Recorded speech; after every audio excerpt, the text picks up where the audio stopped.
Nacional del Congreso presenta.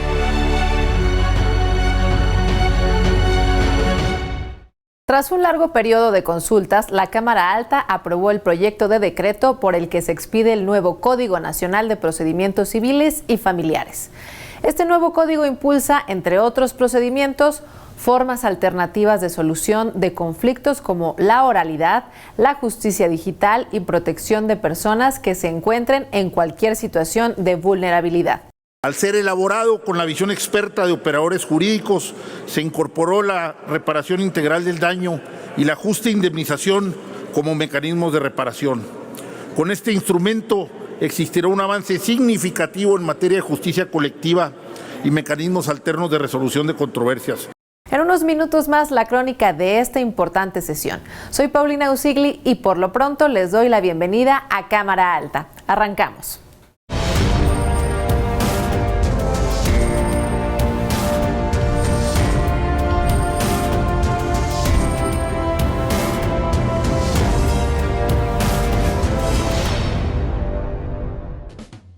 De acuerdo con el Programa para el Medio Ambiente de las Naciones Unidas, se estima que cada año entran en el océano entre 6 y 8 millones de toneladas de basura marina, un concepto que engloba cualquier material manufacturado sólido que es eliminado o abandonado en la costa o en el mar.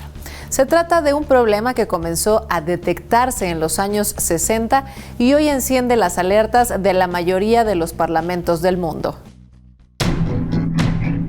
Los océanos son parte fundamental para la vida en el planeta, pues absorben cerca del 30% del dióxido de carbono que produce la humanidad, amortiguando así el calentamiento global. También son la mayor fuente de proteínas de millones de personas que dependen de la biodiversidad marina para su sustento. Sin embargo, los océanos se encuentran en un estado crítico, pues se están convirtiendo en los grandes basureros del mundo. Cada año millones de toneladas de basura acaban en el océano, algo que plantea enormes problemas medioambientales, económicos y de salud. El tipo de basura marina más abundante y problemático son los plásticos, que al descomponerse en el mar son ingeridos por los peces y terminan por insertarse a la cadena alimenticia humana. Uno de los grandes grupos, digamos, núcleos de plásticos están muy cercanos a nosotros, que es la zona de entre California y Hawái, muy cercanas del norte, no digamos del Pacífico, en el cual tenemos el gran parche del Pacífico, en el cual una gran cantidad de redes se han localizado en toda esta región, que por supuesto algunas son de nuestro país. Se estima que para 2050 la cantidad de plástico en el mar será superior a la cantidad de peces que habitan en él. Se han hecho estudios que estiman más o menos que existen como 6.4 millones de toneladas de desechos marinos en todo el mundo. Sin embargo, el 10% de estos desechos son artes de pesca fantasma. Las artes de pesca fantasma son los instrumentos que se utilizan para la captura y extracción de especies acuáticas. Por ejemplo, las redes, mallas, cuerdas y boyas que son abandonados en alta mar y pueden ser una trampa potencial para muchas especies marinas. Las tortugas marinas en la parte del Pacífico, particularmente en nuestro centro de investigación en Sinaloa, llegan generalmente cegadas por las redes sobre el cuello, llegan con las aletas prácticamente abiertas porque se enredan y en la medida que mueven sus aletas para poder intentar despegarse de la red no lo logran, llegan lesionadas. La ONU señala que los desechos plásticos matan a 1 millón de aves y aproximadamente a 100,000 mamíferos marinos al año. Afecta a las especies marinas de una gran diversidad de formas, ¿no? La primera es que estas especies, por ejemplo, los mamíferos marinos, las tortugas, especies de peces, tiburones, mantarrayas, se quedan atoradas en estas redes o en el equipo de pesca que ha sido abandonado, entonces pues ya no hay manera de que se liberen. Por ello, los legisladores propusieron reformar la Ley General para la Prevención y Gestión Integral de los Residuos y la Ley General de Pesca y Acuacultura Sustentables a fin de que el Estado mexicano implemente una política más rigurosa para el manejo de los residuos y artes de pesca que se dejan de utilizar. Se trata de reducir la generación de desechos, garantizar su manejo adecuado y evitar la contaminación de ríos, lagos y mares. En suma, se trata de avanzar hacia un equilibrio ecológico en el que nuestra relación con el medio ambiente no sea devastadora, sino constructiva. Proteger nuestros océanos debe ser una prioridad nacional. Por ello, también se plantea crear un programa de limpieza de mares. De ser aprobadas estas reformas, las autoridades pesqueras tendrán más elementos para castigar a quien abandone sus redes y contamine el océano. El océano, para mí, es la vida. El océano lo es todo y sin el océano estaríamos verdaderamente como humanidad frente a una severa crisis y un grave problema.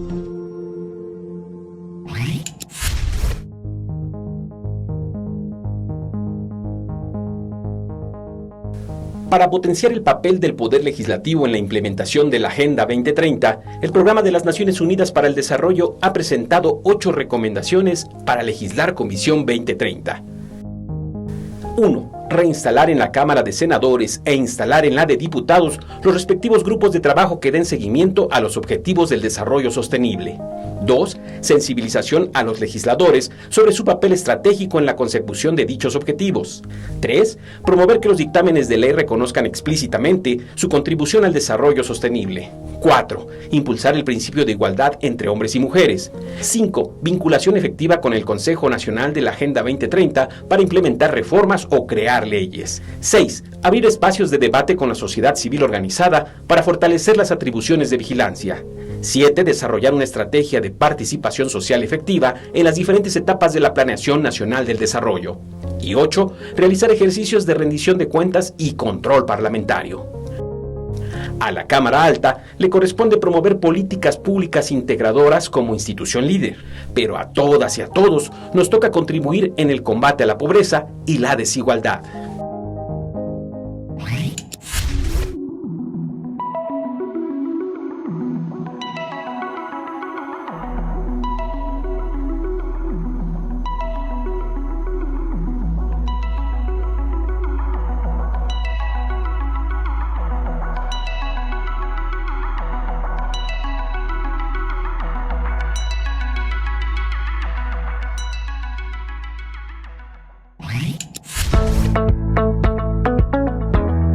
El pasado 22 de marzo el Senado aprobó un proyecto para que se incluya en el Premio Nacional de la Juventud a las y los jóvenes de la comunidad LGTBIQ+, que sostienen una lucha permanente en contra de la discriminación y defienden los derechos humanos de este grupo social. La propuesta de reforma a la Ley de Premios, Estímulos y Recompensas Civiles va encaminada a crear la categoría Género y Diversidad Sexual en el Premio Nacional de la Juventud. Las y los senadores proponen una distinción individual para generar un incentivo y promover acciones a favor de la comunidad LGTBIQ+. Construir una nación de absoluta tolerancia, libertad e igualdad, en donde todas y todos seamos libres de tener una vida digna, sin excepciones, sin discriminaciones, sin importar la elección concreta que cada quien realice en los distintos ámbitos de su desarrollo humano. La propuesta de incluir esta categoría para jóvenes de la diversidad sexual representa el libre desarrollo de la personalidad, la libre expresión y la no discriminación. En respuesta a una reforma constitucional aprobada desde 2017, el Senado de la República, en consonancia con cientos de juzgadores, abogados y especialistas, dieron forma al nuevo Código Nacional de Procedimientos Civiles y Familiares, mismo que pretende constituirse como un marco de justicia al que habrán de apegarse todos los sistemas del país para atender los más elementales reclamos de justicia cotidiana que exigen millones de mexicanos. La materia civil y la familiar están relacionadas con los asuntos más comunes para las personas e integran eso que los abogados denominan justicia cotidiana. Al respecto, el INEGI señala que más del 65% de los asuntos ingresados en primera instancia en todos los poderes judiciales estatales en 2019 fueron en estas materias, 27.8% en lo civil y 39.4% en lo familiar. La mayoría de los asuntos litigiosos en este país son de justicia civil y familiar, más que los federales. Y el presupuesto federal es el doble que el que tienen los tribunales locales, para los que yo pido a los tribunales locales una mayor presupuesto. Es cierto que hoy por hoy los rezagos son también muy grandes. Y los rezagos son grandes porque la justicia se complica procesalmente, porque hay un sinnúmero de recursos, porque hay disparidad en términos, porque no se había llegado a una homologación como ahora se ha logrado. Que los códigos de las diversas entidades sean tan dispares nos alejan de la ansiada justicia cotidiana. Por ello, el Senado aprobó la expedición de un nuevo código homologado para dirimir controversias entre particulares de forma pronta, completa, imparcial y expedita. En un ejercicio inédito y sin precedentes, la Cámara de Diputados y la Cámara de Senadores en conjunto elaboró este Código Nacional. Ahora, los trámites dejarán de ser tortuosos y largos en un juicio con la implementación del nuevo procedimiento en materia civil y familiar. Se evitará, por ejemplo, la tardanza en los procesos de adopción que afectan directamente a una niña o un niño que están en espera de poder tener una familia, un hogar, amor y educación. El nuevo código es resultado de un largo proceso de consulta y reúne 1.191 artículos divididos en 10 libros. Dicha propuesta integra un modelo en el que se impulsará el uso de las tecnologías de la información en los procesos judiciales con el objetivo de unificar los criterios y bases normativas, toda una infraestructura que requerirá de inversión. Además de la capacitación, además del sistema de digitalización, se necesita invertir en infraestructura. Hoy los juzgados atienden procedimientos mayoritariamente escritos. No tienen las salas para recibir el juez de viva voz a las partes que están en litigio, que sea abierto al público, como pasó en materia penal. Entonces requieres invertir en infraestructura para adecuar los juzgados para que puedan atender bajo este nuevo modelo. Se implementa la oralidad como principio en el procedimiento, en el sistema de recursos y en la ejecución de sentencias.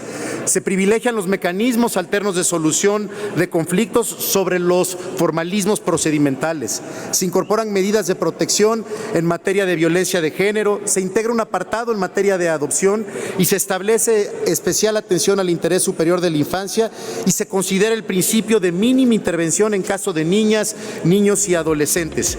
Más de 55 foros y cientos de experiencias reales derivaron en la creación de este nuevo código que, entre otras modalidades, busca la solución de conflictos a través de medios alternativos. El país podrá contar con un procedimiento novedoso que es eminentemente oral y que apuesta por la palabra como la forma más elemental y natural de la expresión de los seres humanos para lograr los juicios más claros, rápidos y justos. Es un código construido con responsabilidad, con el trabajo de todas y de todos y con el consenso sensible que nos permitió el haber escuchado a la sociedad. Este Senado todavía tiene pendiente de elevar a rango constitucional la justicia digital, pero esta vinculación jurisdiccional de resolver controversias por la vía procesal descrita en los mecanismos alternativos de solución de controversias va a aliviar mucho el rezago y la acumulación de asuntos en los juzgados civiles y familiares. No hay obra perfecta, ni en el legislativo, ni en ninguno de los otros poderes, pero estamos muy cercanos a esa definición. Nacido el 24 de abril de 1823 en Jalapa, Veracruz, Sebastián Lerdo de Tejada y Corral fue un destacado abogado que ocupó varios cargos públicos hasta llegar a la silla presidencial. Sus primeros años de vida los pasó en su ciudad natal y a los 13 años viajó a Puebla para estudiar en el Seminario Palafoxiano. Antes de concluir sus estudios sacerdotales, abandonó el seminario y viajó a la Ciudad de México para estudiar jurisprudencia en el Colegio de San Ildefonso, donde se tituló como abogado en 1851. Posteriormente, en 1857, se unió al servicio público convirtiéndose en magistrado de la Suprema Corte de Justicia y durante el gobierno del presidente Ignacio Comonfort ocupó el puesto de ministro de Relaciones Exteriores. Durante la Guerra de Reforma, la postura política de Lerdo de Tejada rechazaba la posición conservadora. Sin embargo, no se entrega a la causa liberal hasta que se consuma su triunfo. Entre 1861 y 1863 fue diputado del Congreso de la Unión y posteriormente, durante el gobierno de Benito Juárez, se desempeñó como ministro de Justicia, Relaciones y de Gobernación. Tras el restablecimiento de la República con la caída del imperio de Maximiliano, Lerdo de Tejada fue ratificado como ministro de Relaciones y Gobernación. Posteriormente, fue elegido presidente de la Suprema Corte y después diputado al Congreso. En 1872, con el fallecimiento de Juárez, Lerdo de Tejada ocupó la presidencia de manera interina y convocó a nuevas elecciones. Así, el 15 de noviembre de 1872, con 8.578 votos, gana las elecciones presidenciales, dejando atrás a Porfirio Díaz. Como presidente constitucional, restableció el Senado y continuó el proceso de cambio iniciado con las leyes de reforma de Juárez, elevándolas a rango constitucional. En 1876, Porfirio Díaz derrocó a Lerdo de Tejada con el Plan de Tuxtepec, por lo cual este se exilia en Nueva York, donde muere el 22 de abril de 1889. México es cada vez más un país metropolitano. 7 de cada 10 ciudadanos viven en una de sus 74 zonas metropolitanas, espacios cada vez más difíciles de delimitar y en consecuencia de gobernar, pues se trata de extensas áreas que comparten problemas como el tráfico, la escasez de agua y vivienda, recolección de desechos, en fin. Temas comunes que desde luego tienen cabida en un espacio de representación como el Senado, donde es primordial dar continuidad al trabajo de una comisión que se ha venido enfocando en estos asuntos y evitar que ésta desaparezca al cambio de la legislatura. Por su densidad de población, la zona metropolitana del Valle de México es la más importante del país. Y a pesar de que cuenta con un programa de ordenamiento, según especialistas de la Universidad Nacional Autónoma de México y del Colegio Mexiquense, el panorama de la región es desolador, ya que esta región corre el riesgo de convertirse en una metrópoli menos productiva, menos competitiva, más contaminada, menos sustentable y más inequitativa. Todas las zonas metropolitanas, tenemos un poquito más de 40 zonas metropolitanas de más de 1 millón de habitantes.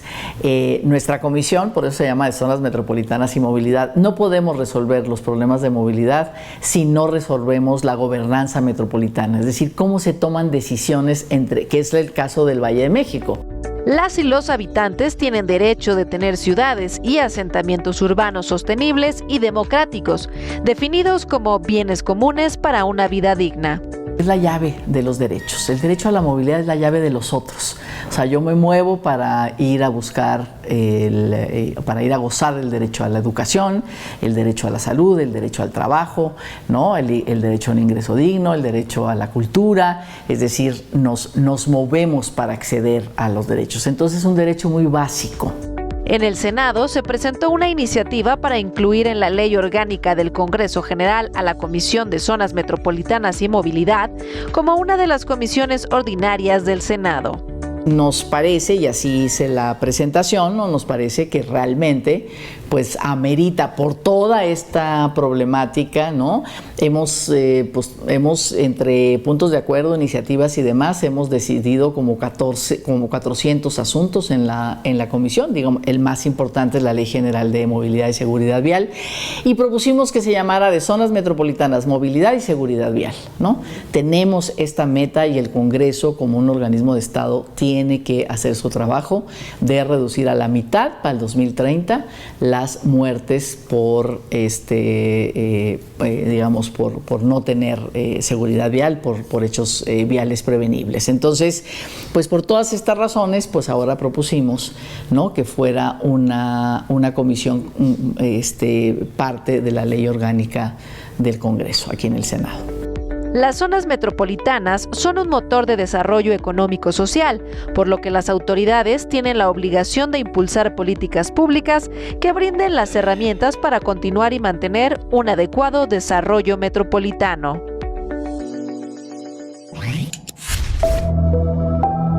Aunque el Internet le ha ganado terreno en muchos aspectos, el Servicio Postal Mexicano aún mantiene una importante presencia en el territorio nacional. Cepomex cuenta con una cobertura del 98% de la población, a través de 2.800 rutas y 27.000 puntos de recolección. Puntos que, por mala fortuna, han sido aprovechados por algunos grupos delictivos enfocados en el contrabando. De acuerdo con datos de la Secretaría de Seguridad Pública y Protección Ciudadana, durante el 2020 se lograron decomisar 34 paquetes en los que se encontraron fentanilo y cristal. El envío de sustancias ilegales y dañinas para la salud a través del servicio postal ha ido en aumento y por ello el Senado mexicano interviene para prevenir estas acciones. El tráfico de estupefacientes, psicotrópicos y sustancias ilegales por correo postal es una preocupación constante de las naciones. Se trata no solo de un tema de México, es un asunto internacional. Tan solo en los últimos 5 años, los cárteles han enviado más de 19.5 toneladas de droga por correo y mensajería express desde México, según cifras de la Oficina de Aduanas y Protección Fronteriza de los Estados Unidos. Ante esto, se reformó la ley del Servicio Postal Mexicano a fin de evitar que este sistema de comunicación se convierta en un agente a través del cual se generen daños a la salud de las personas. En el mismo sentido, se hicieron ajustes para prohibir que el servicio postal sea usado como vía de transporte de materiales corrosivos, inflamables y explosivos.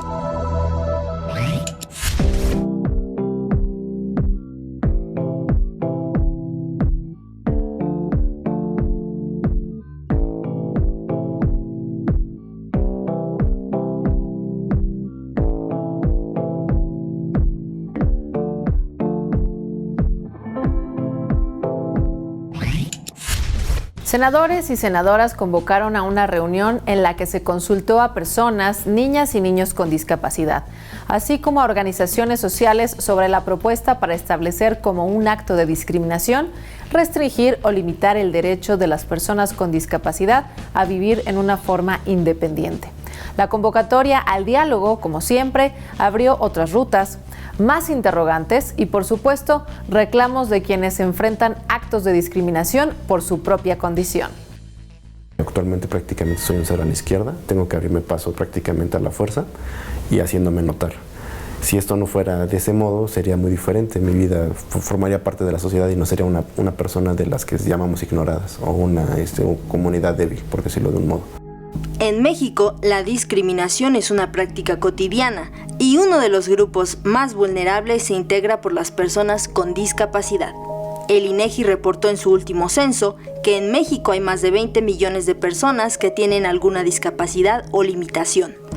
Por este motivo, el Senado de la República ha emitido una convocatoria pública para que las personas con discapacidad y quienes las representan participen y que su voz cuente en las reformas que se requieran hacer a la ley federal para prevenir y eliminar la discriminación. El artículo 4 de la Convención sobre los Derechos de las Personas con Discapacidad determina que para la elaboración y aplicación de la legislación de políticas públicas, así como para la adopción de decisiones sobre cuestiones que impacten e involucren a las personas con discapacidad, los estados parte deben celebrar consultas en colaboración activa con las personas con discapacidad y las organizaciones que las representan. Las personas con discapacidad tienen derecho a vivir de manera autónoma y por ello se busca adicionar la fracción 34 del artículo 9 de la Ley Federal para prevenir y eliminar la discriminación. Primero que nada, definir qué es vida independiente, ¿no? En ese sentido, pues que estaría perfecto que se estableciera en la misma ley el concepto de vida independiente, ¿no? Otro punto importante a señalar es que se contemple un diseño universal de accesibilidad, ¿no? Para las personas con discapacidad. Otro acto de discriminación frecuente ocurre cuando a una persona con discapacidad se le impide o condiciona el acceso a establecimientos públicos con personas o animales de apoyo. Vivimos en un país en donde los baches prácticamente es el pan de cada día. Las banquetas están mal hechas, las rampas no existen, o si hay rampas también están mal hechas. Todo esto pues implica un problema. Aparte del transporte público, pues para una persona como yo es realmente muy complicado porque pues no lo puedes usar. La discriminación y los actos de odio hacia el otro, hacia quien es distinto, lamentablemente siguen existiendo. Por ello es imprescindible abrir más consultas, pero sobre todo abrir los oídos para poder respondernos por qué discriminamos. Sin lugar a dudas, creo que es el desconocimiento de las personas y el temor a lo desconocido. Eso creo que es importante señalarlo. Siempre se entiende que a las personas con discapacidad pues se les tiene lástima o se les tiene como ciertas reservas, ¿no? Entonces, ante lo desconocido, generalmente discriminamos. Las consultas de colaboración activa con las personas con discapacidad y las organizaciones que las representan seguirán abiertas en tanto no sean dictaminadas las reformas al artículo 9 de la Ley Federal para prevenir y eliminar la discriminación. Se dice que una población está en rezago educativo cuando un porcentaje alto de sus habitantes ha alcanzado los 15 años y no ha logrado concluir la educación básica o secundaria. De ello y de la iniciativa presentada en el Senado para disminuir el rezago educativo, nos ocuparemos en la siguiente emisión de Cámara Alta. Por ahora solo me queda agradecer su atención e invitarlos a que nos acompañen nuevamente la próxima semana para revisar la agenda parlamentaria del Senado de la República. En pantalla aparecen en estos momentos los medios de contacto que ponemos a su disposición para que nos hagan llegar opiniones, sugerencias o aclaraciones, mismas que atenderemos de inmediato. Soy Paulina Usigli y como siempre me despido en nombre de todos mis compañeros con un abrazo sincero. Hasta la próxima.